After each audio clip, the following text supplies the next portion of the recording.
umulan. So kapag umulan po ba, yan po ba ay makakahalang po sa atin sa paglamit sa Panginoon? Supposed to be hindi. Amen? So doon pa lang po, meron na pong mindsetting na kinakailangan para madala po natin yung paglilingkod natin sa Panginoon at hindi po tayo mahadlangan ng mga bagay sa mundo po ito. Amen? So, malapit na rin po yung ating church anniversary sa mga Karen. Yung mga nagnanais po na sumama, makipagbigayan lang po kayo sa mga magagawa po ng church po natin. Para lang sa ganun po, maplano po natin yung inyong pong papunta sa mga Karen. Amen? So, dalangin ko po sa Panginoon na marami pong taga-Kalasyaw. Pasensya na po kayo, makagaling po kasi namin ng Aguilar. So, dalangin ko po, marami pong taga-Kalasyaw na makapunta po sa anniversary po ng mga Karen. Bakit po ba? Kasi ang anniversary po ng church anniversary po, talagang dyan po nagpapakita ng kagilala sa Panginoon, signs, wonders, and miracles. Ika nga. So kapag meron po tayo gusto makamit sa buhay na ito, o may mga panalangin po tayo, make sure na dalhin niyo po yung inyong sarili sa anniversary po ng Panginoon. Amen? Alam niyo po, sa ilang beses ko pong nasaksihan yung anniversary ng church, diyan po nagpapalakad ng Panginoon ng mga, sabihin po natin, hindi nakakalakad, yung hindi siya magkaanak. Totoo po yan sa na-experience ko po sa mga bagay po na nakita ko po tuwing anniversary po ng church. Talagang mag-expect ka ng great signs and wonders na gagawin sa iyo ng Lord kapag ginawa mo po yung bagay. Amen po? So mag-invite po kayo at dalangin ko po marami pong mga taga-Kalasyaw ang makapunta sa mga Karen. Amen? Kung nais nyo rin po magpaabot ng inyong suporta doon po sa gagawin po natin church anniversary po ng mga Karen, malaya po kayo po na makapag-abot ng inyong suporta. Kung kayo po ay pinagpala ng Panginoon, pwede po kayo magpadala ng isang lichong baboy. Karate, pinagpala talaga. Tawag ito, isang baka. So, kayo na pong bahala. Kung paano po kayo pinagpala ng Panginoon, so, sulihan po natin yun sa pamamagitan din po ng ating pagkakalo sa Panginoon. So, palapang po natin ng Panginoon.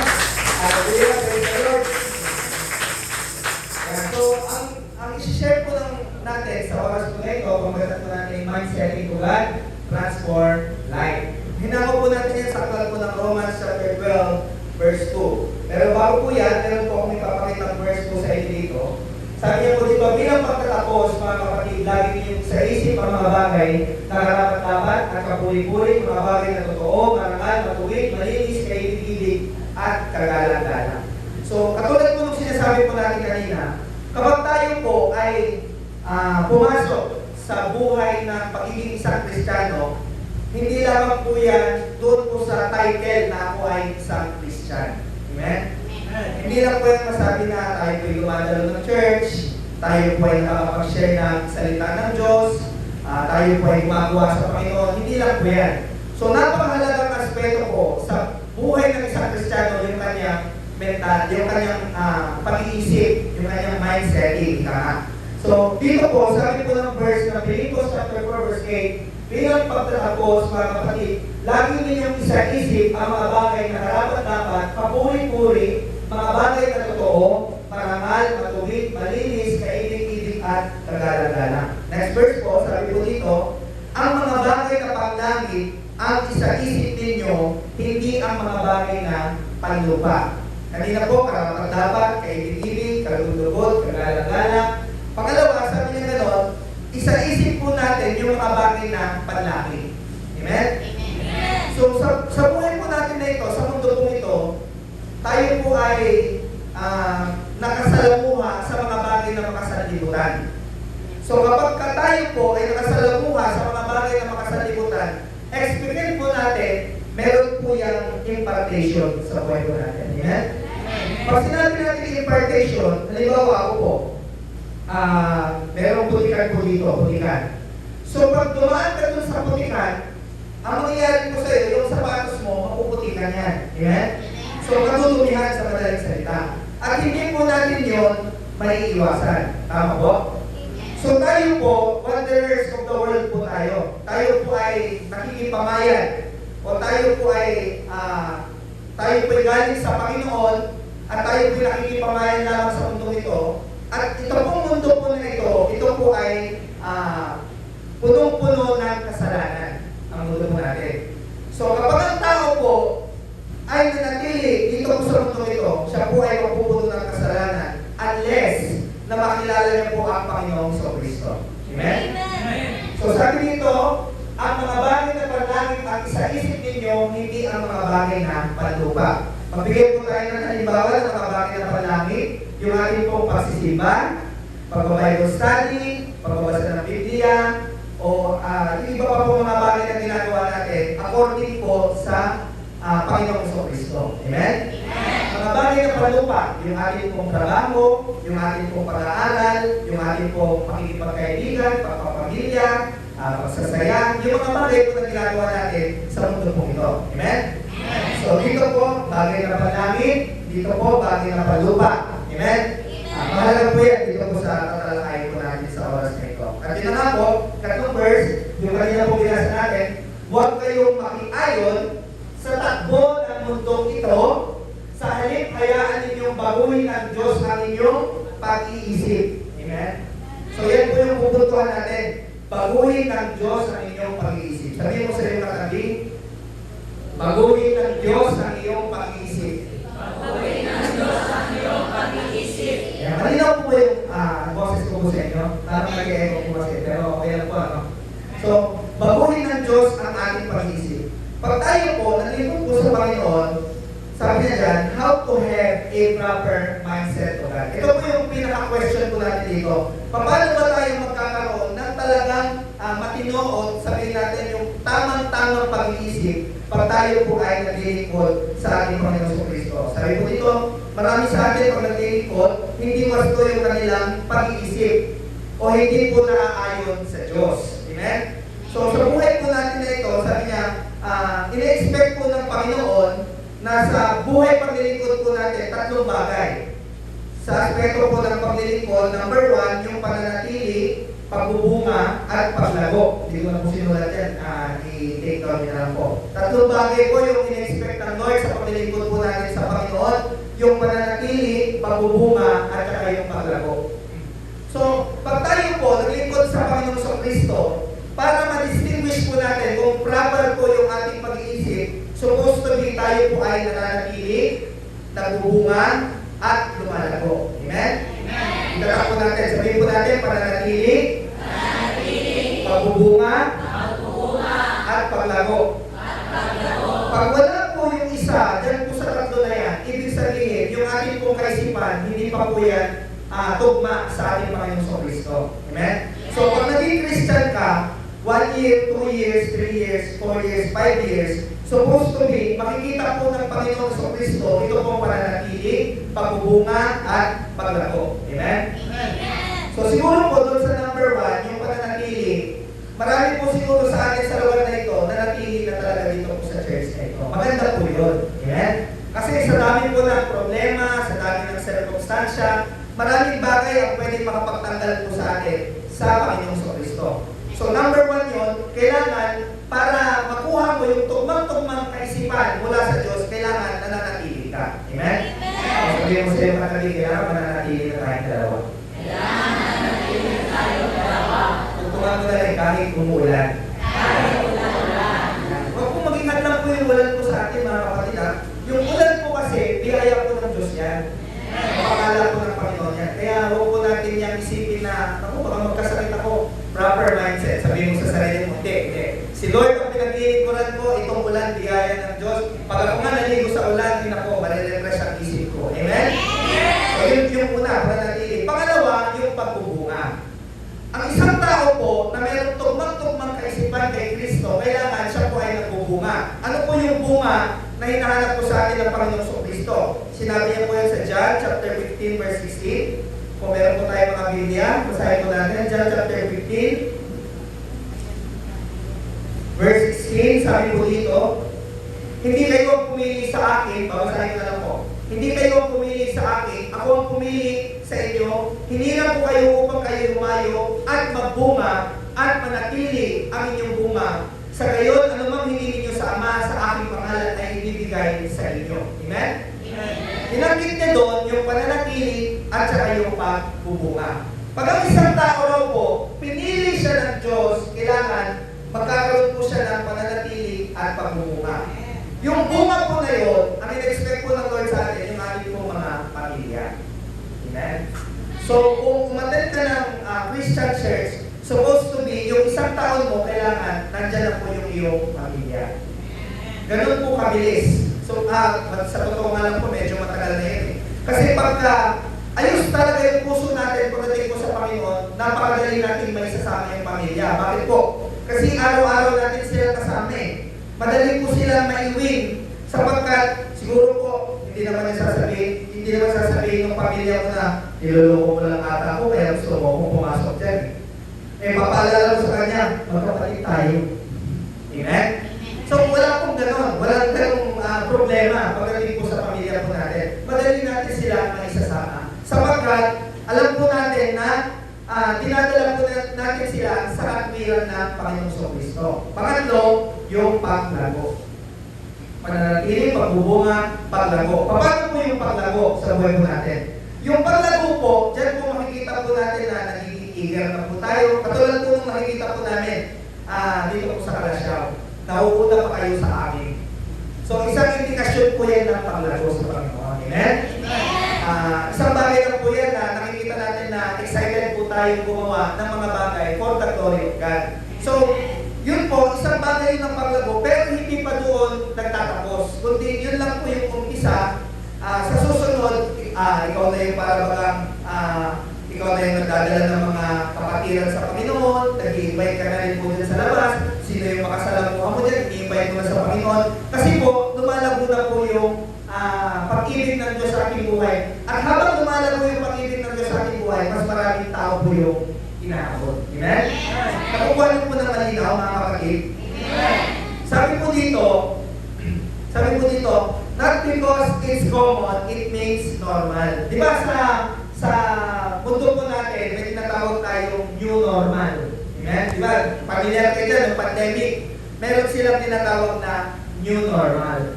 So yung new normal nila, nung pandemic, normal po ba yun o hindi normal? Yan, naguluhan na kayo, ha? New normal at saka yung normal. Sa madaling salita, yung tinatawag natin new normal ng pandemic, hindi po yun normal. Kasi ang normal talaga, yung normal, yung dating nakakawayan po natin. Amen? So, ganun din po sa mundo po natin ngayon. Hindi ibig sabihin, maraming tao ang gumagawa, magiging normal na po yun sa ating mga Kristiyano. Amen? Ano-ano po ba yung mga bagay po na yun? Halimbawa, yung atin pong pagdalo sa gawain ng Panginoon. Di ba po, yung nasa isip ng tao, linggo lang talaga yung kailangan sa Lord. Amen? Pero sa Biblia, ang normal po, kailangan lahat ng oras, lahat ng minuto, lahat ng pagkakataon, ipangaral mo ang mabuting balita ng salita ng Diyos sa niya. Amen? So, madaling salita, lahat ng point ng buhay mo, kailangan napaparangalan si Kristo. Sabi pa nga ng Bible, sa pagkain, sa pag-inom, sa daramitin, sa pupuntahan, lahat. Kailangan po napaparangalan ang Panginoong Kristo. Kaya lang, ang nakita po kasi natin view, yung dati natin nakaugalian, ay linggo ngayon, mababawas ako ng kasalanan. Amen?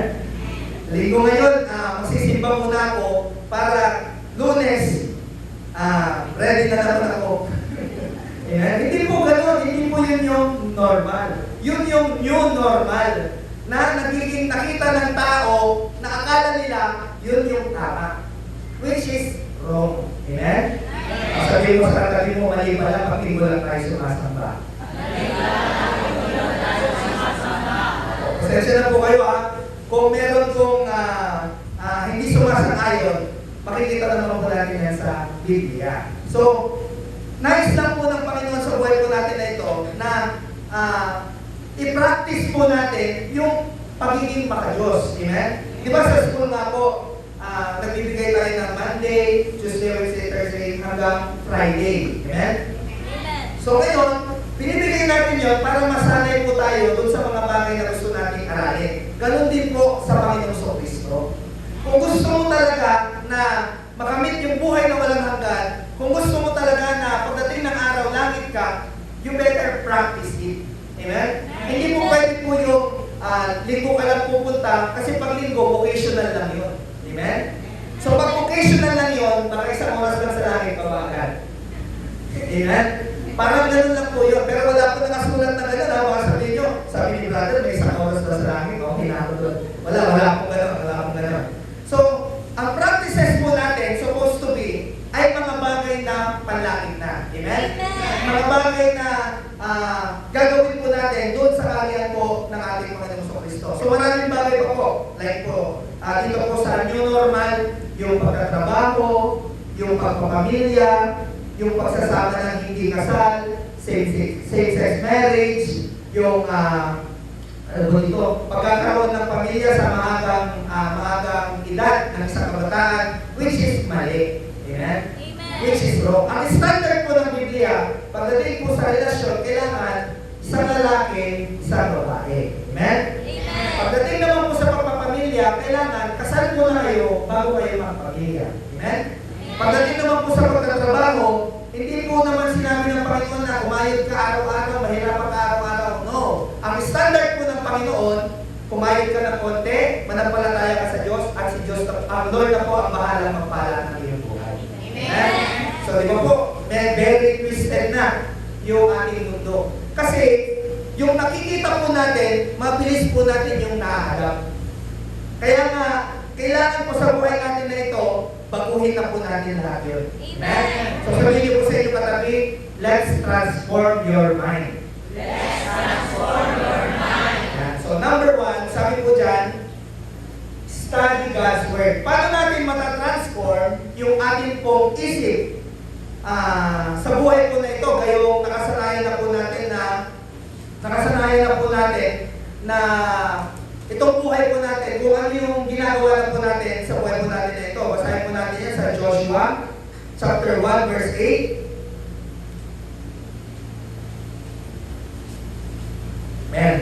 Sabi po dito sa Joshua, huwag ninyong kaligtaan na basahin ang aklat na ito, dinidilim niyo ito araw-gabi upang mabatid ninyo kung anong nilalalaman nito, sa gayon giginhawa ka at magtatagumpay.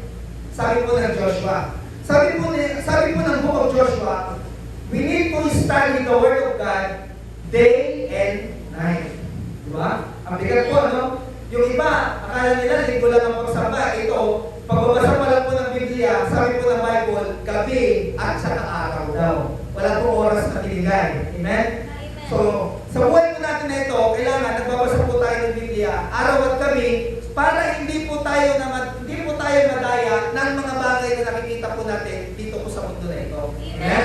Para hindi natin sabihin na tama kaya itong bagay na ito. Minsan nag-aagam-agam po tayo, nagdadalawang isip tayo . Alam naman natin mali, kaya lang hindi natin mabakapan yung mali na yon ng katotohanan na nagmumula sa Biblia. Kaya po, kung minsan, ina-adapt na lang po natin. Amen? Nakukuha na lang po natin kahit na hindi yung tama, kahit na hindi yung nararapat, kahit na hindi sana ganun yung ginagawa po natin. Hindi natin malabanan kasi araw-araw ng buhay po natin, yun ang nakikita po natin. So napakabigat po na. Amen? Alam niyo po, mahina po ako sa memorization. Mahina ako mag-memorize. Pero pag nakikita ko po araw-araw, yung kailangan kong i-memorize, mas padali po siya na i-memorize. Naniniwala po kayo doon? Subukan niyo lang po. Kung gusto niyo po, halimbawa, magdagdag kayo ng Bible verse po, sa life verse. Gawa ka ng isang tarpaulin. Tapos, idikit mo sa likod ng pintuan ng bahay niyo. Every day, every night, papasok ka doon sa pintuan na yun, makikita mo yun. Magugulat ka, isang linggo pa lang kabisado na yung verse na yun. Amen? Ganun din po sa buhay po natin. Dito sa mundo ito, kada labas mo ng bahay mo, nakikita mo yung mga bagay na ginagawa sa libutan. Kahalayan, pag-inom, pagkita ng salapi, mga bagay-bagay sa mundo pong ito na hindi nakalulugod sa Panginoon, ma-adapt at ma-adapt mo yun. Bakit? Kasi lagi mo yung nakikita at papasok yun sa iyong buhay. Unless na meron ka pong salita ni Kristo na kung saan haharang doon sa mga bagay po na yun para hindi po siya pumasok sa iyong buhay. Amen? So yun yung napakagandang gustong ibigay sa atin ng Panginoon na makita po natin na ang buhay po na ito dapat si Lord po yung napaparangalan sa ating buhay. Amen. Alam niyo po, sabi po dito, God sets His standards living for His people. Yung food and wealth. Basahin po natin sa Psalm 24 verse 1. Buksan po natin yung ating mga Biblia. Basahin po natin sa Awit 24 verse 1. Nandiyan pa po ba kayo mga kapatid? Amen. Yan, medyo binagalan ko lang po yung salita ko para gusto ko po makuha niyo po talaga yung mensahe ng Panginoon sa ating buhay. Amen? Kasi po, nung araw, alam niyo po, dumaan din po ako sa pakikinig. At pag nakikinig po ako, sa totoo lang hindi po ako nakikinig. Tapos sabi ko, bakit kaya ganun yung pastor? Sigaw ng sigaw, galit ata. Sabi ko pag ganun.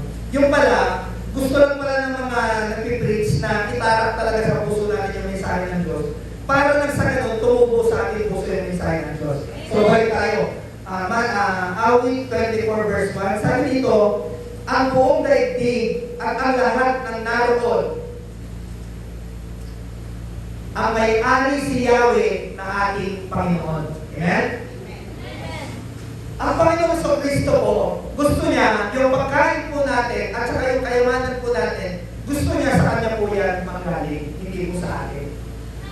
Kung meron po ditong engineer or sabihin natin, doktor ka man, nurse, ano man ang natapos mo, gusto po ng Panginoon sa Kristo, lahat ng meron ka sa buhay na ito, food and wealth, gusto niya sa Kanya yun manggagaling.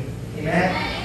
Kaya nga, sa buhay natin na ito, kung mapapansin niyo po, pag ang isang tao po lumapit sa Panginoon sa Kristo, ang nangyayari sa kanya, nawawalan siya ng pera. Minsan, nagkakaroon ng kaguluhan sa kanilang pamilya. Minsan, nagkakaroon ng problema, ng trouble sa kanilang buhay. Bakit? Kasi, tinatanggal po ng Diyos yung mga bagay na nanggaling po sa sanlibutan. Tapos, ang ginagawa niya, papalitan naman niya po yun ng mga bagay din po na galing sa Panginoon, yung food and wealth na nanggagaling na po sa ating Panginoon Yesu Cristo.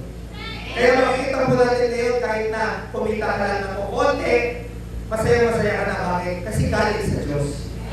Kahit na sabihin natin, dati-dati kumikita ka ng milyon-milyon, daan-daan libo, o sabihin natin, napakadami mong pera ng araw, pero hindi ka masaya. Pero nung makilala mo ang Panginoon Yesu Cristo, naghirap ka, nagsuffer ka, pero after that, nung pinalitan na ng Diyos yung food and wealth mo sa puwebo na ito, kukunti lang, masaya-masaya ka. Ganun po yung miracle ng Diyos sa buhay natin. Ganun po madami na yung pala ng Diyos sa buhay natin. Kaya nga, ang tao po, pilit silang nag-strive. Pilit nilang hinahabol ang pera. Mali. Sabi po ng Biblia, if you obey the voice of the Lord, your blessing will overtake us. Amen? Ang tao po, habol ng habol sa pera, kaya nga may katagang buti pa ang pera, may tao. Yung tao walang pera. Amen? Kaya buti pa yung katapusan, may bayarin. Yung bayarin walang katapusan. Amen? Diba? Kaya po, no? Nakalilig sila, marami sila katapusan, katapusan, bayarin. Amen? So, sa buhay po natin na ito, gusto po ng Panginoon, maging tama yung ating pag-iisip. Mali po na ang tao po ang hahabol sa pera. Dapat yung pera po ang hahabol sa atin. Kasi yun ang sabi ng Bible eh. If you obey the voice of the Lord, the blessing will overtake us. Sabi ko. Kapag tayo lang po sumusunod sa Diyos, yung biyaya at pagpapala ng Panginoon, lalagpas pa sa atin. So, we better watch out mga kapatid. Kaya nga, very vital ang obedience pagdating po sa ating mga Kristiyano. Kailangan masunurin tayo pagdating po sa Panginoon. Pag sinabi ng Lord na kailangan pumunta ka ng linggo, pupunta ka. Kasi obedience po yun sa Lord. So pag nag-obey ka, yung blessing, imbis na ikaw yung naghahabol sa pera, yung pera na po naghahabol sa atin. Sabi ni Lord sa kanyang salita. Amen? O nabasa niyo po ba yun? Yung blessing will overtake us? Wala ko, hindi ko ba nabasa yun ha?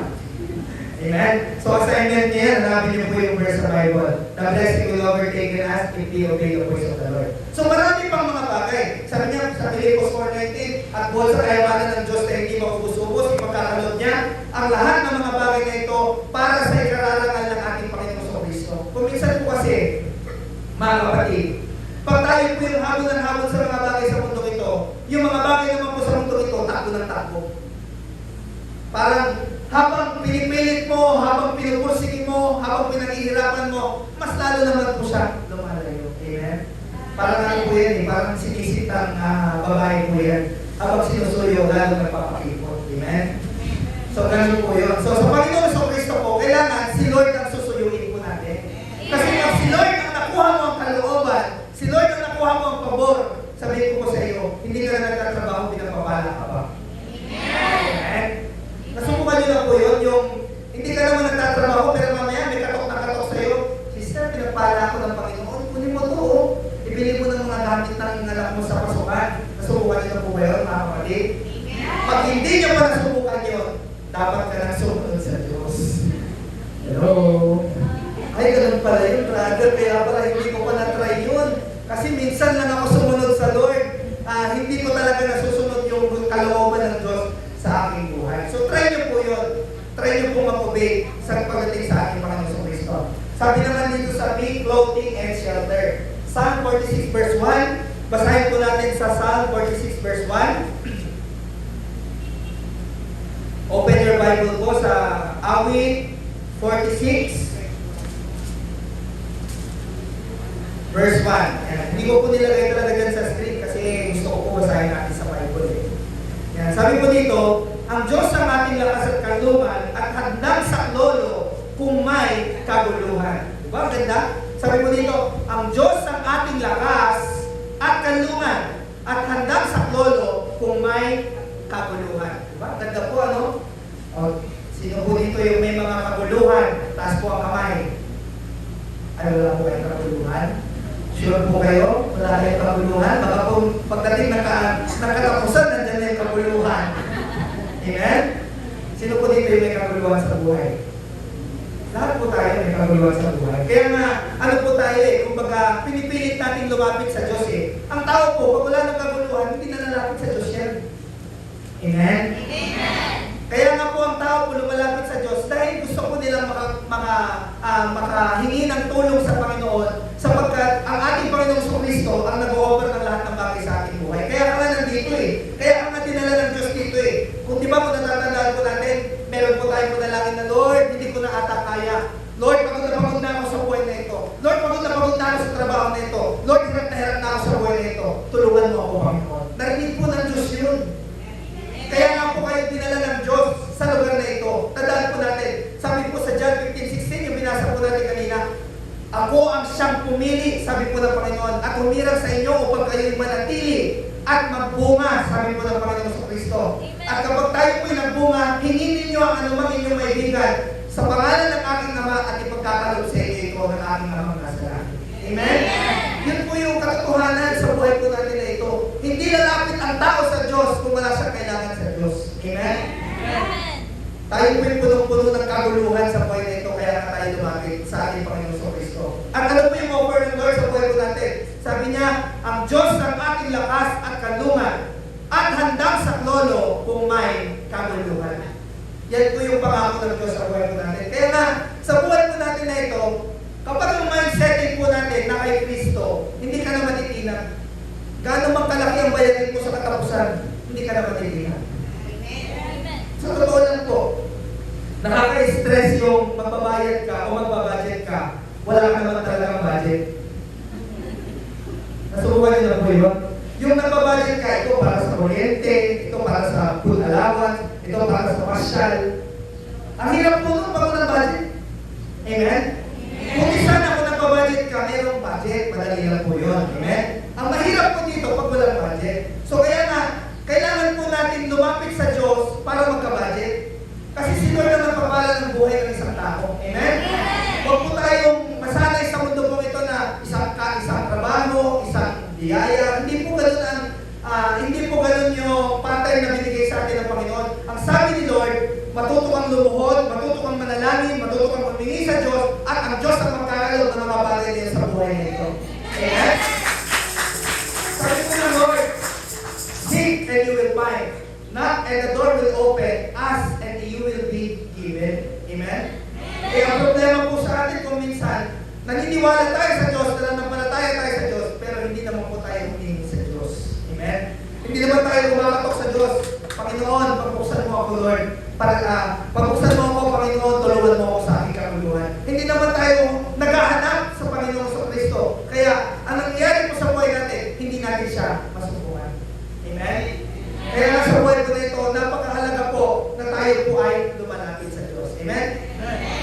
So, di ba po sa church po natin, meron po tayong Sunday, ito pong service po natin. So, dalangin mo po sa Panginoon, pagpalain po kayong lahat na nagbigay ng oras niyo po sa araw na ito.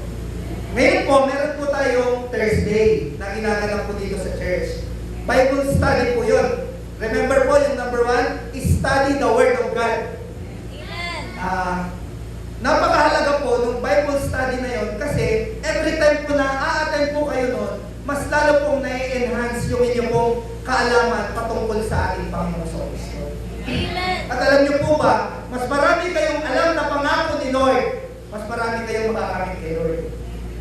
Kasi pag sinabi niyo na, Lord, di ba sabi mo, papapalain mo ang buhay ko? Pag sinabi ni Lord, saan nakasulat yan sa Bible? Hindi mo alam. Pag hindi mo alam, hindi pwedeng ganapin ng Lord sa iyo. Hello? Amen?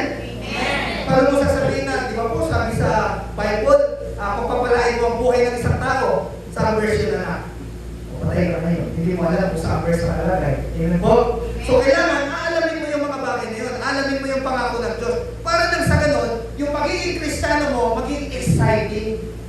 Maging kaabang-abang yung iyong pagsamba sa Panginoong Kristo. Amen po? Kasi, ang isang tao po, pag yan naglingkod sa Panginoong Kristo at pinapala ng Diyos yung kanyang buhay, sabihin ko po sa inyo, baka umaga pa lang ng linggo, nandito na yan. Amen? Kahit na after lunch pa yung gawain. Amen po? Sa sobrang ilang niya kay Lord. Amen? So, makikita po natin yan. Ano ba po sabi dito? Yung well-being. Ephesians chapter 4 verse 22. Yung character. Galatians chapter 5 verse 22 to 23. Yung dream. Ito po, mahalaga ito yung dream. Mahalaga rin po yung character at yung well-being. Pero dito po, yung dream, ito po kasi ay isang bagay na nagdidikta sa buhay ng isang tao. Amen? Sino po dito may pangarap? Lahat po tayo may pangarap. Amen? Pero pag mali ang kaisipan, yung pangarap po natin pwede pong maglagay sa atin sa kapahamakan. Amen po? Kaya bago ka mangarap, kailangan magkaroon ka muna ng kaisipan na nagmumula sa ating Panginoong Kristo. Ano po yung pangarap po ano po ba yung mga pangarap po natin? Siguro po, sino po dito yung nangarap maging doktor? Yeah, sino po yung nangarap maging engineer? Yung nangarap na maging teacher? Yung nangarap na maging mayaman? Ayun, nakuha na sa lakas. Praise the Lord. Alam niyo, di ko kayo makukuli ha. Sa totoo lang po, yung mga kurso, paimbabaw lang po yun. Ang katotohanan po nun, ang dulo po nun, gusto natin sumagana tayo sa buhay na ito. Kahit na engineer ka pa o scientist o sabihin natin, magsasaka ka lang, pero pinapalang buhay mo, okay na po yun. Amen? At kanino mo po makukuha yung pagpapalang po na yun? Kay Kristo. Kay Kristo, kay Kristo, kay Kristo. Wala na po ba? Amen? Hindi ko sinasabi na yung mga engineer o yung mga atin kung natapos masama po yan, hindi po. Ang sinasabi ko po, kung ang hanap mo lang naman ay kapayapaan at pagpapala sa buhay nito, huwag ka nang lumihis-lihis ng daan, dumiretso ka lang kay Kristo. Para mabilis ang proseso. Amen? Kasi yun po yung kalimitan, hindi natin naiintindihan pagdating sa buhay ko natin na ito. Alam niyo po, kay Lord, hindi naman po gusto ng Panginoon na maghirap ang tao eh. Ayaw po ng Lord po yun. In fact, gusto niya nga tayo, sumagana tayo eh. Pero, gusto niya, sumagana tayo, pero hindi po tayo yumaman ng sobra-sobra. Kasi yung pagyaman po ng sobra-sobra, sabi po ni David, nakakalimot sa Diyos po yan. Amen? Kaya magpasalamat ka sa Diyos, Lord, thank you kasi sakto lang yung kayamanan ko. Amen? Kasi pag sobrang yaman niyo po, baka hindi kayo pupunta sa church na ito eh. Baka doon kayo sa may elevator ng church. Brother, ang taas ng yung nilalakad namin dito eh. Isa dito, tapos pagkakit dito, pangalawa dito. Amen? Di ba, sabihin mo sa katabi mo, pagdating ng araw, nakikita ka naman. Amen? So, lahat po ng ginagawa natin na sakripisyo sa Panginoon, binibilang po ng Diyos yan. Sabi ng Biblia, mabuti man o masama, ipagsusulit natin sa Diyos. Amen? So lahat ng sakripisyo natin kay Lord, yung pagpunta ko ng maaga, pagpapalain ka ng Lord. Amen? Meron po yung kaakibat na gantimpala sa Panginoon. Yung pagpunta ko ng late, patay ka kay Lord dyan. Meron din po gantimpala yan. Amen? So lahat po ng ginagawa po natin. Kaya nga, kung ikaw po ay namamasahin ka pa, papunta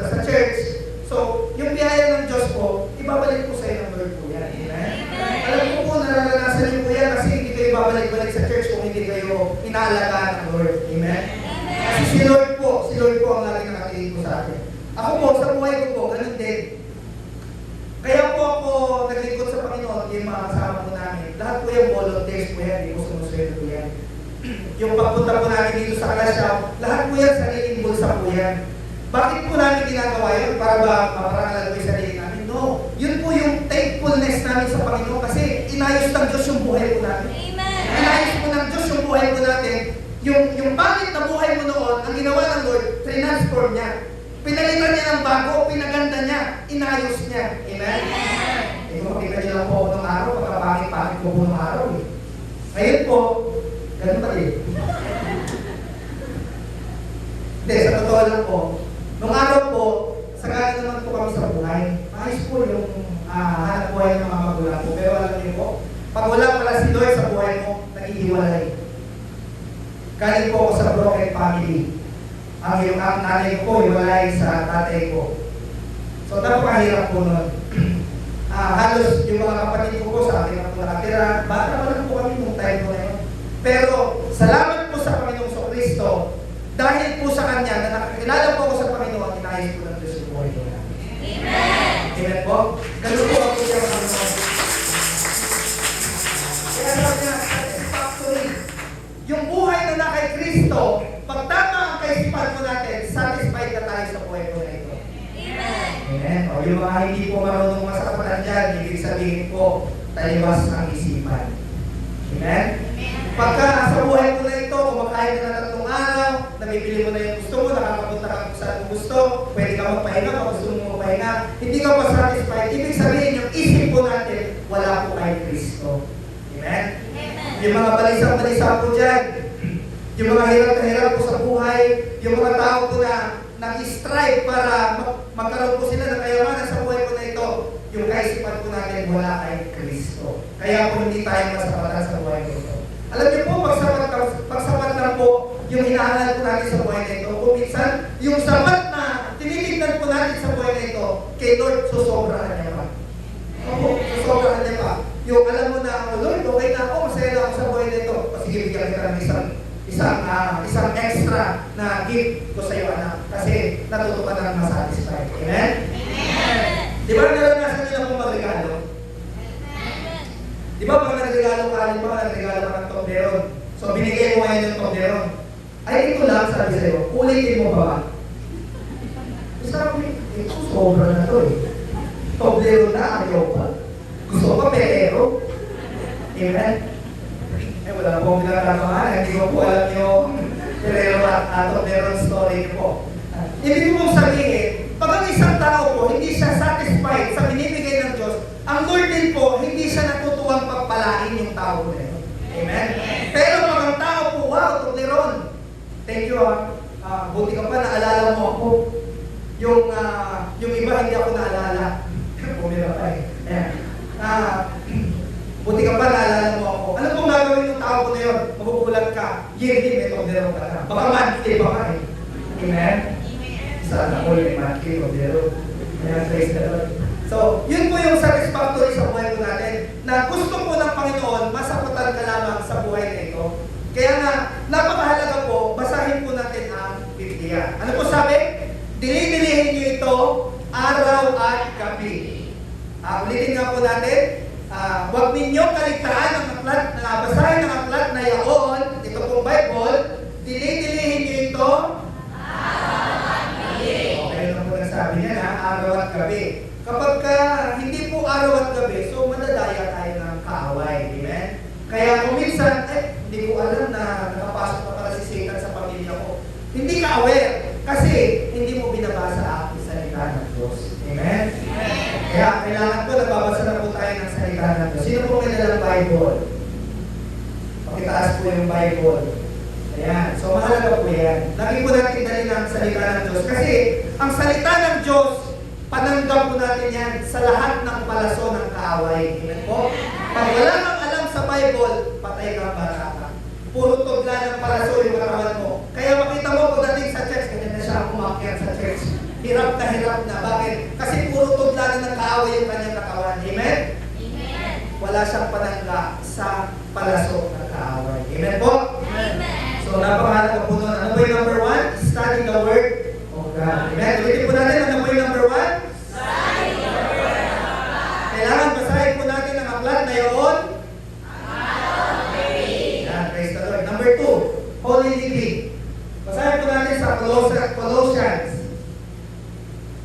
Colossians chapter 3, verse 2. Yun po yung kanina po na nakapost po natin yan. Ang mga bagay na panlangit, ang isa-isip ninyo, hindi ang mga bagay na panlupa. Yan. Mga bagay na panlangit ang isa-isip ninyo, hindi ang mga bagay na panlupa. Sabi mo nga, holy living. Holy living. Yan. Paano po ba mamuhay ayon sa kabanalan ng Diyos? Sabi po ng Hebrews chapter 12, verse 14, sikapin ninyo makasundo ang lahat at magpakabanal sapagkat hindi ninyo makikita ang Panginoon kung hindi kayo namumuhay ng ganito. Sabi niya, sikapin ninyo makasundo ang lahat. Sino po dito may kaaway? Pag may kaaway ka o may kagalit ka, hindi mo makikita ang Panginoon sa Kristo. Amen? Pag hindi mo nakita ang Panginoon sa Kristo, malamang sa malamang, doon ang punta mo sa baba. Amen? Kasi si Lord nasa langit. Amen po? So, magpatuloy po tayo. Sabi naman po ng 2 Peter chapter 3, verse 11, at dahil ganito ang magiging wakas ng lahat ng bagay, mamuhay kayo ng may kabanalan, sikapin ninyo maging makadiyos. Amen? Sikapin ninyo maging makadiyos. Kahit na ang tao po, punong-puno ng kasalanan sa buhay po na ito, kailangan sikapin niyang mamuhay ng makadiyos. Amen? O sino po dito yung nagpipray bago kumain? Nagpipray bago po umalis ng bahay? Nagpipray bago po siya bumiyahe? Sikapin po natin na maging banal po tayo, magpakabanal sa pamamagitan po ng ating Panginoon sa Kristo. Amen po? Napakahalaga po nun. Sabi po dito, tayo tinawag ng Diyos upang mamuhay sa kabanalan, hindi sa kahalayan. Amen? So, ito po, mga bagay po na ito, itong tatlong verses po na ito po ay tumutukoy na tayo po ay kailangan na magpakabanal sa harapan po ng Panginoon sa Kristo. Because God is holy and we must be holy. Unless na tayo po ay hindi tayo magpakabanal, hindi rin po natin mabibigyang kaluguran ng Panginoon kung wala po tayo sa kabanalan ng Diyos. Amen? Kaya nga, napakahalaga po, sa isang Kristiyano, kailangan namumuhay na po siya sa kabanalan. Sabi po dito, the exact number of times holy is mentioned in the Bible, sa King James Version, 611 na beses sinabi, holy, holy, holy, holy, holy, holy, 611. Amen? Yung 611 po na yun, makikita niyo po yun sa 544 verses. So, halos 1:1. Isang verse, makikita niyo doon, holy. Iba pa po yan doon sa 850 na violations kapag sinabi naman holiness. Iba pa po yun. 611 sa holy, sa 544 verses, at 850 times in the scripture, yung holiness naman. Amen? So sa madaling salita, laging inuulit-ulit ng Panginoon, magpakabanal po tayo, mabuhay tayo sa kabanalan ng Diyos, sa kabanalan ng Diyos, sa kabanalan ng Diyos. Kasi doon lang po natin masusumpungan ng Panginoon kapag tayo po ay naging holy. Amen? Tanungin ko po kayo, may holy po ba ang umiinom? Holy. Holy kayo. Amen? Nahuli. Amen? May holy po ba na, alam na po natin ito mga bagay po sa mundo po. Amen po? Amen. Iwasan mo yung mga bagay na hindi banal sapagkat itong mga bagay po na ito ang maglalaglag sa iyo sa impyerno. Yung pag-inom, paglalasing, pangangalunya, pagnanakaw, pagpatay, pagsisinungaling, pagmamarites, hindi po yan holy. Pwede po kayong mahuli dyan. Opo. Pero hindi po yan holy. Amen? So, sikapin po natin na tayo po ay mamuhay ayon po sa kabanalan ng Diyos. Paano po kayo? How to live a holy living? Sabi dyan, reject sin. Amen po? Sabi po ng Titus,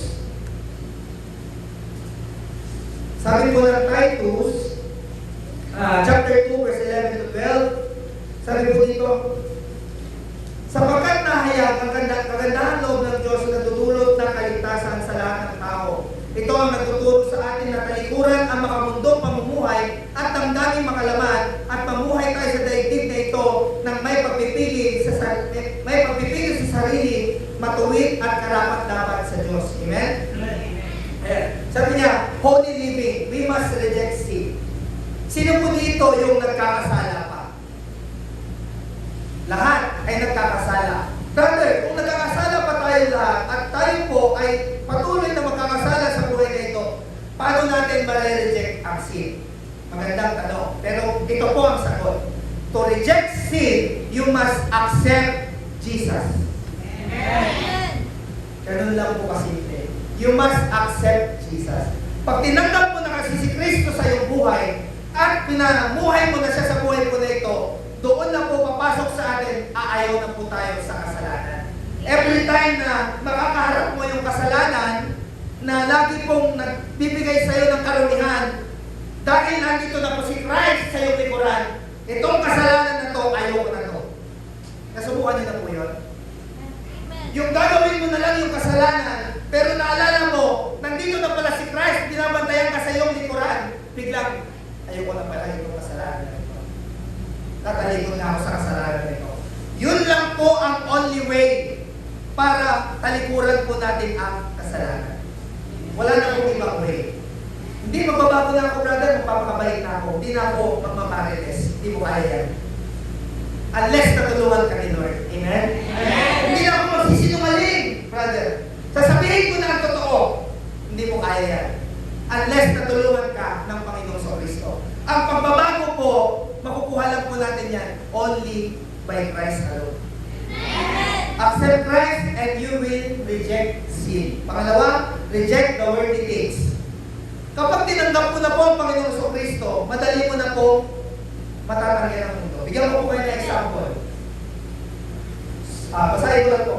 So look me in the eyes, tell me what you see, perfect paradise. Turn at the seams, I wish I could escape. I don't wanna fake it, wish I could erase it.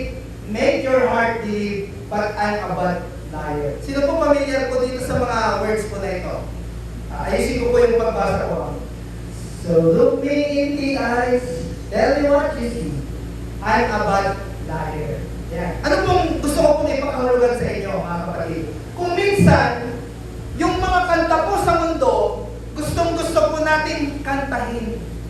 Pero hindi po natin alam, nagdudulot pala sa atin ng kasalanan. Ikaw ba naman alam ka ng Diyos, sasabihin mo, I'm a bad liar, bad liar. Nabasa niyo na po ba ang Biblia? Ang ama ng kasinungalingan, walang iba kundi si Satan. Kaya pag kumakanta ka niyan, parang sinasabi mo na rin, anak ako ng aking tatay, anak ako ng aking tatay, sinungaling yung dalawa. Amen po? Amen? Amen. Sino po yung mga kumakanta pa dito ng worldly songs?